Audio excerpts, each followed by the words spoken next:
வணக்கம் உறவுகளே. அன்னையின் எண்ணமும் கரிக்கோளின் வண்ணமும் சங்கமிக்கும் கரிக்கோளின் கிறுக்கல்கள்.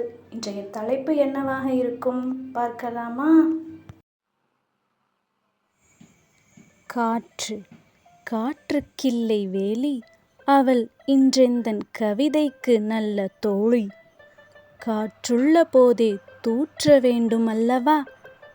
காற்றுள்ள போதே தூற்ற வேண்டும் அல்லவா? காலம் கடந்து போனால் கைக்கு மீண்டும் கிட்டாது அல்லவா?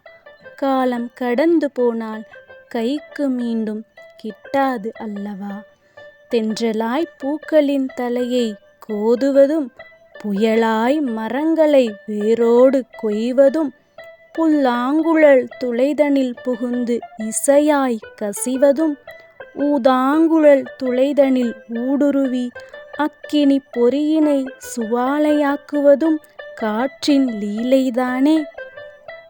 தெற்கிலிருந்து தென்றலாய், வடக்கிலிருந்து வாடையாய், கிழக்கிலிருந்து கொண்டலாய், மேற்கிலிருந்து கோடையாய் நம்மோடு பேசுகையில் மாசும் தூசும் கொண்டு காற்றை கலங்கப்படுத்தினோமே. வரும் சந்ததியினருக்கு காசும் கல்வியும் மட்டும் சேமித்திடாமல் நல்ல மூச்சுக் காற்றையும் சேமிப்போம்.